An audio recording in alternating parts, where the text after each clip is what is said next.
es un amplificador operacional. Este microchip adentro de su programación trae algo parecido a esto.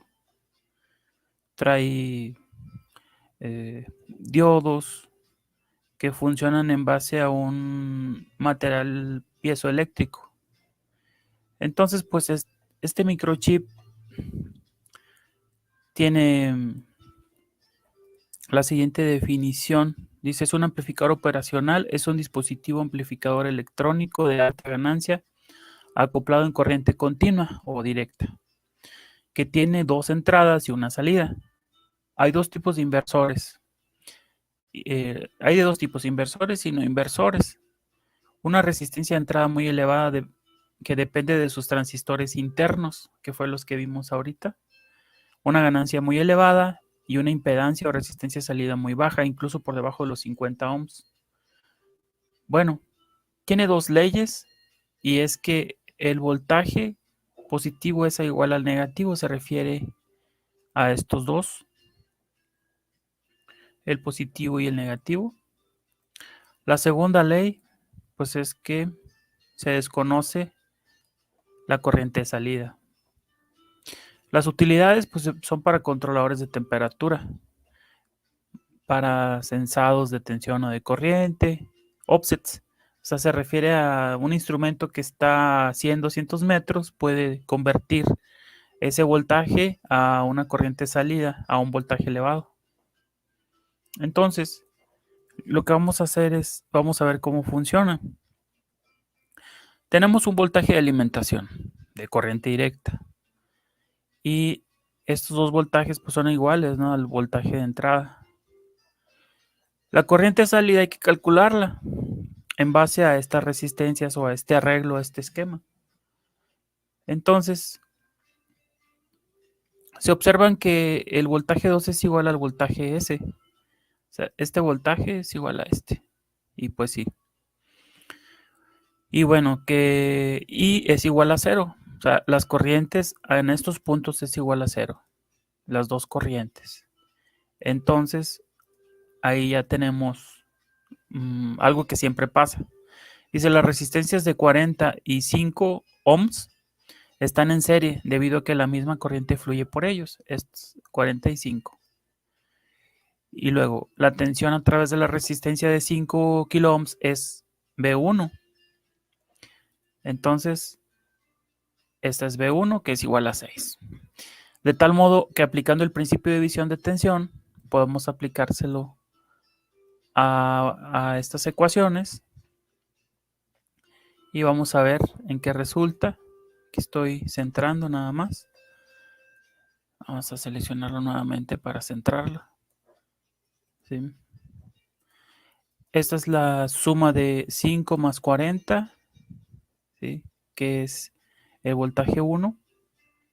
Y estos 5 pues vienen siendo estos, que multiplica al voltaje 0, que vendría siendo este, el que se censa en esta resistencia de 20 kilo ohms. Entonces, las ecuaciones iniciales me dice que 5V0 es igual a V1 por 45. Este 45 surgió de la suma,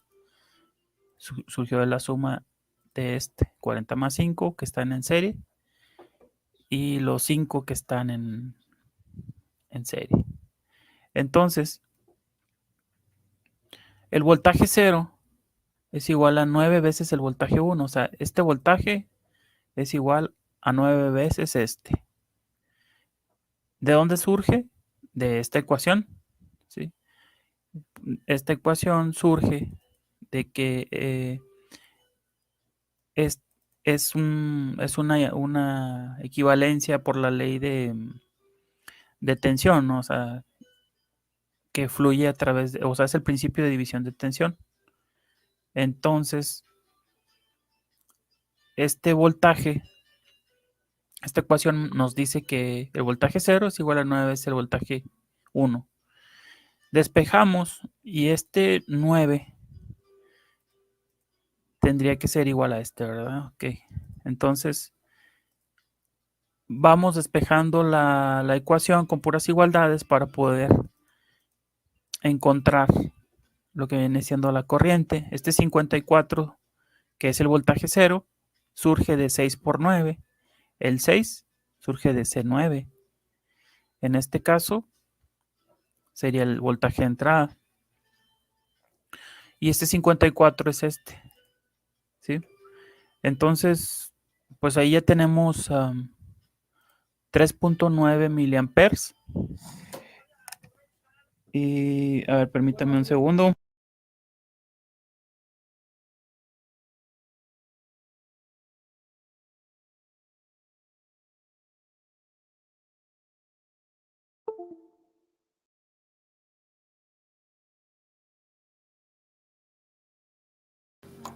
Bueno, entonces, aquí resulta que hay que, este 3.9 surge de la última ecuación, ¿no? Y todos los cálculos que tienen que ver. Entonces, ya calculada la corriente de salida, ¿qué podemos hacer? Simular este. Este es igual a este, pero podemos simular el 5, el 40, el 54 y el 20, que son los que pudiéramos variar para ver su comportamiento. ¿Cómo lo hacemos? Bueno, vamos a poner que voy a simular el 6. Los voy a poner aquí. El 6 en una sola celda. El 6, el 5, el 40. Son las variables dependientes. ¿Sí? Lo podemos hacer de la siguiente manera, fíjense. Un poco más sencillo. Este 6 con un igual. A ver. 6 es igual a este 6. Este 5 igual a este 5. Ese 40 igual a este 40. Y luego este 54 igual a este. Y el 20 también. Los quiero simular y los quiero variar. Pero para simularlos tendría que estar cambiando, ¿no? O sea, si yo quiero aquí un 10, que cambie, ¿no? O sea, que cambie. Pero van a cambiar las salidas. Si yo cambio ese 10, va a cambiar la salida. ¿Sí? Entonces, pudiera ser que tiene que ser al revés, más bien. ¿Cómo? Que este 6, o sea, que no sean, o sea, que este 6 sea un 6 en sí. Este sea un 5, 40, 54 y 20. Entonces, ahora sí, que este sea igual a este, porque son los que voy a estar variando. Este 5 sea igual a este 5, este 40 sea igual a este 40, perdón, y que este 54 sea igual a este 54 y este 20 igual a este 20. Ok, ¿qué sigue? Ahora sí, esto los puedo variar. Aquí pongo una media o una desviación estándar de 1, por decirlo. Aquí de 1.5, que esté variando. Y este que varíe en 3 y este que varíe en 4. Una desviación estándar pequeña para que no varíe tanto. Y aquí voy a poner una fórmula que se llama aleatorio. Aleatoria. Abrimos y cerramos paréntesis para que ponga cualquier número aleatorio. Y este me va a servir para simular valores de entrada. ¿Sí? Entonces, fíjense, este 6 es este 6. Este 5, que lo voy a poner en otro color claro, es igual a este 5. Ese 40 lo voy a poner en azul para que no se pierdan un poquito ahorita en la explicación. 54 lo voy a poner color como melón. Y este lo voy a poner un verde. Bueno, creo que es como un verde. Listo. Ahora, ¿qué sigue? Simular estos valores.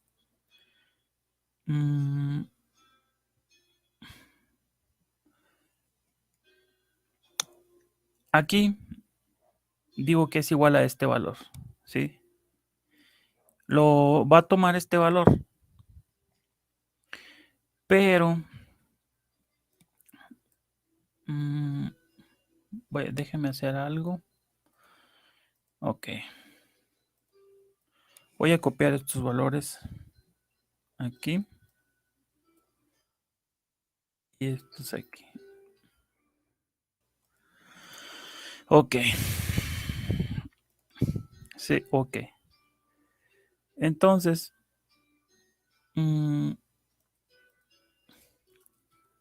aquí voy a poner una fórmula matemática en estos. Esta fórmula matemática va a ser la siguiente. Ponemos f de x, distribución normal inversa. Te pregunta la probabilidad, vamos a agarrar este valor, que son los valores de aleatorio. La media, este valor. Y la desviación estándar, pues yo escogí uno para que no varíe tanto cada vez que hago un cambio. Fíjense cómo cambia. Por ejemplo, este 6, si pongo estos números, vamos a decir de un 8. Fíjense. Ahí mero. Un poquito de espacio para que vean cómo cambia. Ese 5.7 cada vez que yo dé un clic aquí va a cambiar. Pero va a ser un valor normal en base a esta desviación estándar y a este valor aleatorio. Y entonces este número ya está dentro de mi fórmula, ¿no? Es un valor normal que vale 6 con esta media, ¿sí? Entonces, vamos a arrastrar las fórmulas y ya tenemos los valores que representan. Ahora vamos a ver si puedo copiar las propiedades para los colores, porque pegué las fórmulas. Ok. Muy bien. Entonces, ahí ya tenemos. Cada vez que yo doy un clic, fíjense que cambian todos los valores. ¿Sí? Todos esos valores cambian. Y por consecuencia también cambia la salida. Ahora, esto lo voy a poner estos valores son los que puedo estar variando, ¿verdad? Entonces, vamos los dejamos así y eliminamos estos, o los ponemos en blanco, más bien, ¿sí? Para que no metan ruido. Voy a poner un gris para que sepa que hay algo ahí que usé en mis fórmulas. Estos son los que puedo yo variar. Muy bien. Entonces, ¿qué sigue? Para no estar yo moviendo cada rato así con un clic, puedo hacer un cambio. Para hacer ese cambio tengo que hacer algo en Visual Basic. ¿Qué tengo que hacer? Lo voy a guardar el archivo como una versión 2 en el escritorio. Y lo voy a guardar como versión 2. Ok. Versión 2. Y esa versión 2 lo voy a habilitar para macros. Aquí lo buscamos como libro habilitado para macros. Lo guardamos. Ya lo tenemos listo, habilitado para macros. Ahora, el macro que le vamos a poner va a ser un macro que tenemos en internet, que ustedes pueden acceder a él. Yo voy a poner mi nombre, Alejandro Santana.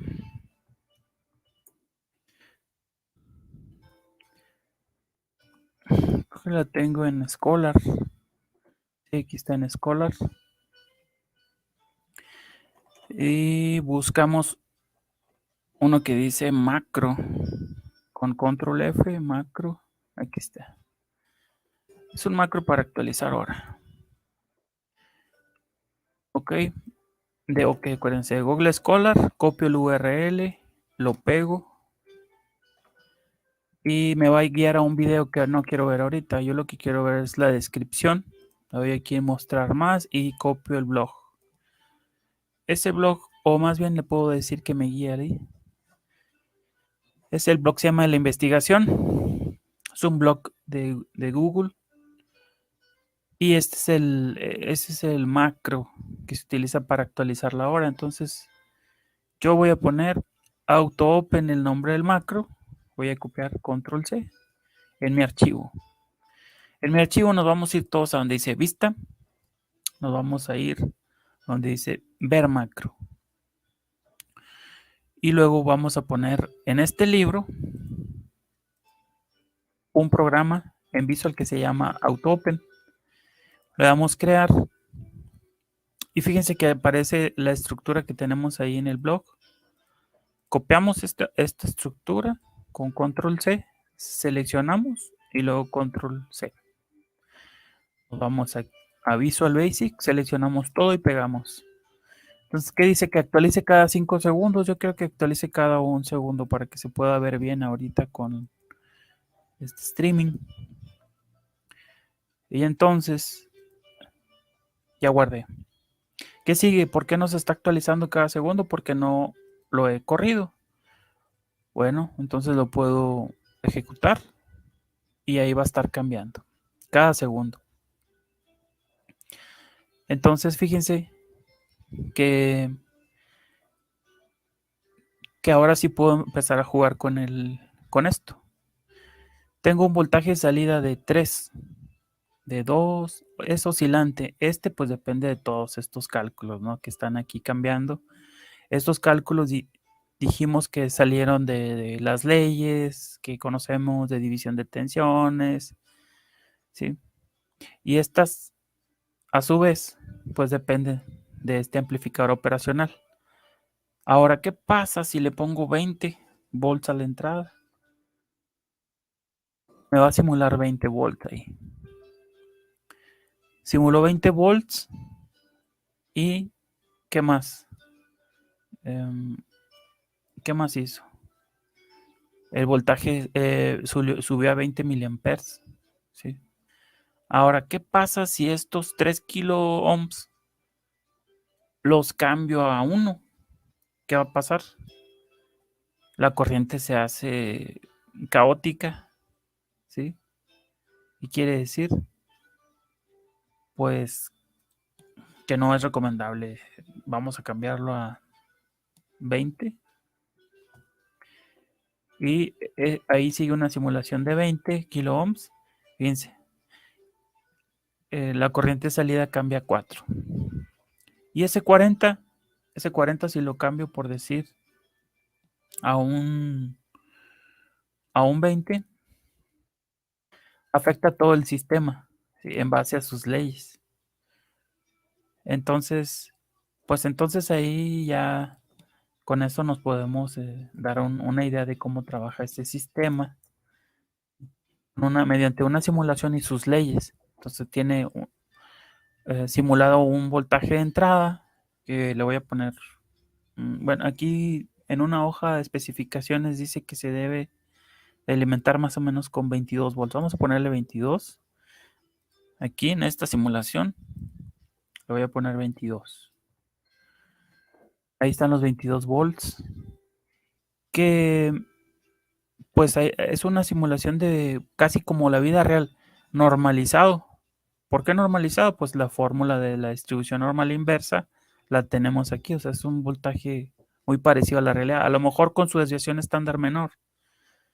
Pero así es como trabajaría. ¿Sí? ¿Cómo podemos subir la corriente de salida o el voltaje de salida, ¿no? Acuérdense que este voltaje vale 9 veces lo que este. ¿Qué pasa si, por ejemplo, es esta resistencia de 40 la bajo a un 20? ¿Qué va a pasar con el voltaje salida? El voltaje salida va a seguir igual, ¿sí? Va a seguir igual, pero se va a modificar la corriente. Y si ustedes ocupan mayor corriente aquí, ¿cómo le pudiéramos hacer? El último vamos a cambiarlo a un 10 y sube la corriente. O a un 5, sube un poquito más. Podemos llegar ahí a algún límite, ¿sí? Ahí se empieza a ser caótico. Vieron que marcó un 170, 120, 200. Esa es la locura, ¿no? Entonces no acepta un 1. Un 2 se pasa de los 4 a 20 miliamperes que normalmente operan. Vamos a poner un 3. Ahí se comporta un poquito mejor, mire, cerca del 20 miliamperes. Entonces, pues con esto podemos representar una simulación y pues, ¿cuáles son las variables dependientes? El voltaje de entrada, las resistencias. ¿Cuáles son? Entonces tenemos 1, 2, 3, 4, 5 variables dependientes y independientes. Y las dependientes pues es la corriente salida. Bueno, entonces entradas, estas son entradas y esta es la salida en nuestro sistema. Estas variables de entrada dependen del diseñador. Tener esta variable de salida con este aparatito que es un amplificador operacional y que, como les digo, se utiliza para instrumentación a gran distancia. Ustedes transmiten un pequeño voltaje y no lo convierte a una corriente, a un voltaje más elevado.